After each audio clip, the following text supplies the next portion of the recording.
There you go. These guys want to get outside. You guys want to see the sun, man. You guys want to see the sun. Hell, I want to see the sun. Yeah. Oh, what week was that? That seems like a while ago. Hey, Brian. David Moore, Dallas Morning News. We've asked Mike periodically throughout the year, being in the final year of a contract and dealing with that, and you're in the same situation, just how you've handled that. It has been difficult, and now that you're close to resolving the issue, just what are your thoughts on that? Yeah, it's a great question. It's a fair question. I think, David, there's not much I haven't seen in this business. I saw what I think is a Hall of Fame coach by the name of Marty Schottenheimer get fired after 14-2. So what I've learned through the years is you're promised 17 games or 16 games, whatever it is, and you owe that to your team. You owe that to the players, the staff, and Sunday's going to come. We're going to play our last game, and we'll see what happens. But nothing surprises me. So honestly, I don't get caught up. I think it's harder on the families probably because we're busy, right? Like we're here game planning, doing different things. I think it's harder on them. You've been in it for a while and you've seen this. I mean, there's some other assistants on the staff who hadn't been through it or in the league as long. Do you see it hit them a little harder than I think so. I think, again, there's a few conversations that you have. Hey, stay the course. Just keep doing your job. Our opportunity against Washington is real. Go out there, play good football, coach well. Nobody's pleased with how we played or coached yesterday, so another opportunity. But for some of the younger guys that haven't been there, you just try to be a sounding board. Brian Schottenheimer with ESPN. If Trey starts Sunday, how ready is he for the moment? Well, I think all the young players will be ready to go.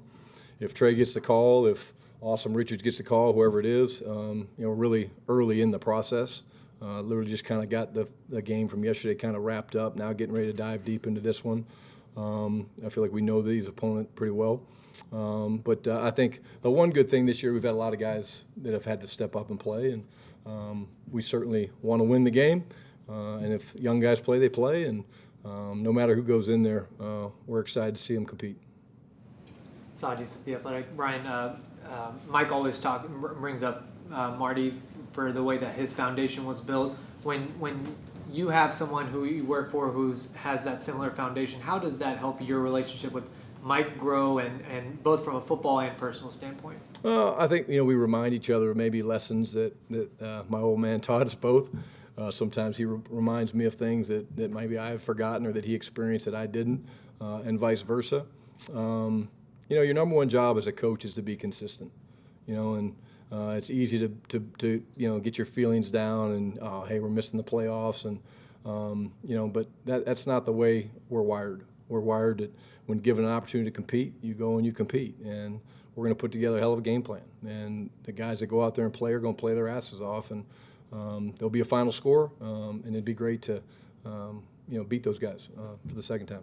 When you have those conversations, do you ever find interesting things about maybe he didn't do it with you a certain way, but did it with Mike, and vice versa? Maybe he was harder on Mike or harder on you. I don't know. No, I think I got the brunt of that. I think it's funny to hear Mike though talk about. He would always he'd walk into his office and my dad would be writing something down, and Mike would be, "Hey, coach, you want to see me?" He'd peer up through those big bottle glasses that he had, and he'd say he knew that was the time to sit down.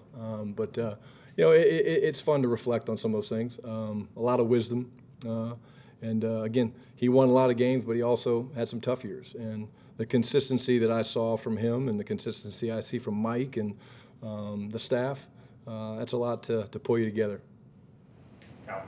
Calvin Watkins, Dallas Morning News. Since we're near the end of the year here, some of the younger receivers, Brooks, Flournoy, they progress a little bit slowly, or not as fast as you would have liked this year? I think the other day we talked about JT.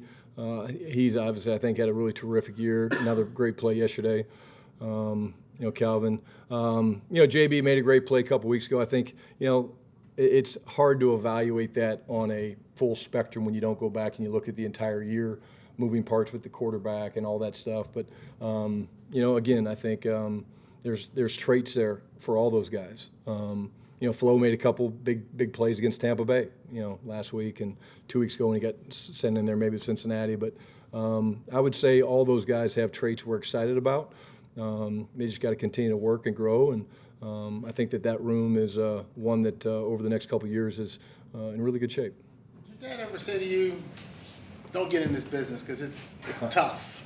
Because you've seen it, you grew up with it, Yeah, great question, and absolutely. I think the happiest day of the Schottenheimers is when my son decided he's not getting in this business. My mom was thrilled. My wife was thrilled. There's plenty of Schottenheimers in the business. But yeah, he did. He asked me that. That was actually part of the reason why I transferred to Florida, was to kind of get a PhD in coaching, if you will, down at Florida with the fun and gun. And he said, "Are you sure you want to do that?" I said, "It's all I know." And it's a great profession. It's a tough profession, but the people are what makes it special. And we've got some great people here, both coaches and players and administrative people, and I feel happy and blessed to be here.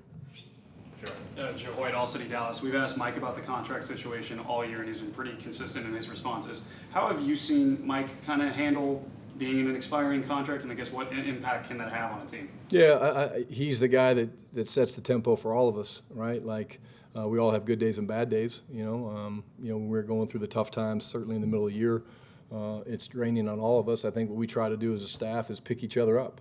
If Mike's having a tough day, I need to pick him up. If I'm having a tough day, Mike Solari has to pick me up, and vice versa. It's no different than when you're dealing with players, right? You come out of the game and you don't play well, and you turn the ball over, whatever, and they're dejected. You point out the positives, you make the critiques and the corrections, but we're all in this thing together, and that's why it's the greatest team sport of all time. And I think, I've been on a number of teams that have fought through adversity. This team's had its fair share of adversity, and really it's been pretty consistent guys picking each other up and supporting one another, and that goes a long way. And in reality, it goes a long way when you look back on the year, whether it's a year from now, 2 years from, 5 years from now. It's like, damn, that guy handled that really well, or that locker room handled that really well, and really this group has done that. Nick Harris, 4-Star Telegram. Whenever you reflect on the entire season, what are some things that you take pride in and being able to accomplish this year, and what are some things you wish went a little bit smoother? I think the way we flip the running game around, I think that's really cool. You look at what Rico's been able to do, getting 1,000 yards, still, one game to play. Managing all the injuries, next man up mentality, that's not easy, especially when some of the names that you've lost are pretty big names and great players. And they've also got the leadership. I'd say it's some of the young guys that have stepped up. And then just the relationships with the people. Biggest thing for me would be the turnovers. I just can't win consistently turning the football over. We know that. We've not done a very good job coaching it, doing it, and that really falls on all of us. But again, felt really good going into the game yesterday, thinking we'd have a chance to win the game, and obviously the momentum of the turnovers killed us. Garrett Podell, CBS Sports. Brian, you mentioned Rico getting 1,000 with Zeke back there and then some younger running backs. How much, since Rico did hit that milestone, change? Is it going to be a rotation of young guys at running back? Are you going to play to win? Yeah, we're always going to play to win. Again, whichever guys go, young guys, old guys, that's the idea, right? You're going to go out there to play and to win, and it'd be nothing better than see some of our former peers after the game and give them a hug and tell them good luck in the playoffs. But know that we got them twice. But whoever it is, they'll be ready to roll. But again, I'd be remiss to not talk about Rico more and just his play style, and again the impact he's had on this football team over the past 4, 5, 6 weeks. I think it's 4 games, 100 yards or more that he's done. But like I said last week or 2 weeks ago, he gets stronger as the game gets going, and that's hard to find. A lot of these guys, they wear down, and he doesn't. And so kudos to him. I'm excited for him, and like I said to Nick, that's one of the highlights of the year, the way we got the running game going. And when he became the bell cow, things really kind of took off. Hey, Coach, Sydney Staples, D210 Sports. Is there a specific moment that you can think back to what has happened so far this season that has been your favorite, whether that's on the field or off the field? Ali, it's a good question. It's a tough question. Really nothing jumps out, nothing stands out. I think the emotion after the Tampa Bay game was a highlight. Tough game, back and forth game. But just again to see our guys pull back and whatever it was, 4 out of 5 we won and beat a good team in Tampa Bay at home. I think that was a good one. But it's more of a reflection for after the season. You know, if you would ask me that 3 weeks from now, I'd probably have a better answer. Anything else? I got one. Go ahead, Tom. I guess all of us thought Zeke would get a majority of the carries in camp. How do you think you've been able, as a staff, to handle him to say Rico is the bell cow, as you said? Yeah, I think Zeke's handled it really well. I think, you know, you're not just talking about Zeke, you're talking about Dalvin Cook, you're talking about, you know, these veteran guys that maybe in other situations they become divisive. These guys are anything but. They support one another. They compete with one another. And I think that's a testament to them.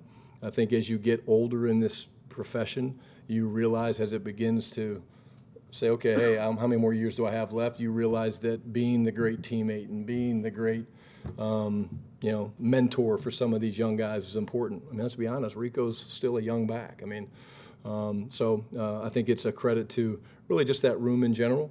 They all want the ball, and I think they all handle it very, very well.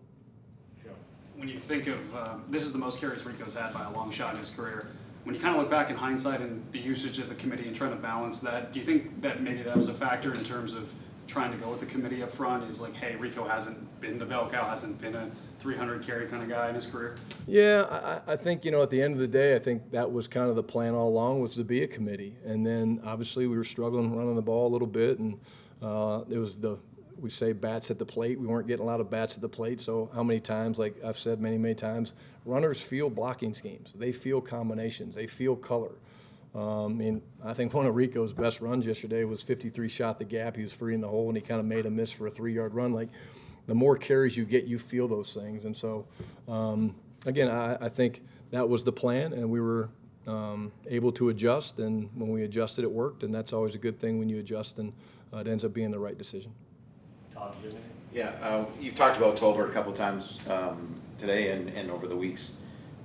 Yesterday playing with the finger and he sewed the stitches and all that stuff. Does that mean anything?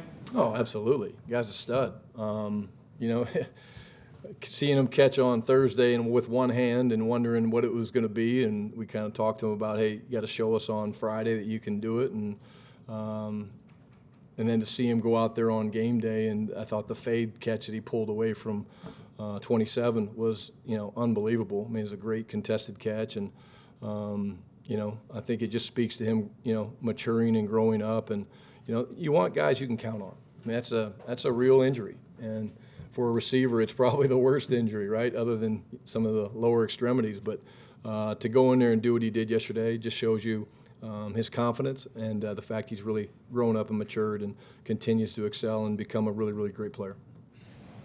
All right. Good. Thanks, guys.